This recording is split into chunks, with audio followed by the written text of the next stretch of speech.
मित्रांनो, आपली संपूर्ण जीवन प्रणाली ही सूर्यावर आधारित आहे. सूर्योदय झाला की संपूर्ण विश्वामध्ये चैतन्य निर्माण होते. फुले उमलतात, पक्षी किलबिलाट करतात आणि आपल्या शरीरामध्ये एक नवीन चैतन्य निर्माण होते. आणि जसा सूर्य अस्ताला जातो तसं हे चैतन्य कमी होतं आणि सूर्यास्तापूर्वी बहुतेक प्राणी आणि पक्षी हे विश्रांतीसाठी थांबतात. परंतु दुर्दैवाने आपण सर्व मनुष्य उशिरापर्यंत जागरण करतो, रात्री उशिरा झोपतो, सकाळी उशिरा उठतो. कदाचित ह्याच बदललेल्या जीवनशैलीमुळे आज मनुष्य खूप शारीरिक आणि मानसिक आजारांचा सामना करत आहे. मित्रांनो, आपल्या शरीरामध्ये एक नैसर्गिक बॉडी क्लॉक आहे. हे संपूर्णपणे सूर्यावर आधारित असतं.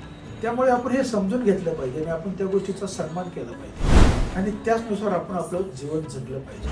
आणि त्यामुळेच आपल्याला या पृथ्वी तलावर जर सर्व काही प्राप्त करायचं असेल ना मित्रांनो, आपल्याला ही जीवनशैली अंगीकारलीच पाहिजे. मित्रांनो, आपल्या सवयी बदला, नक्कीच आपलं जीवन बदला.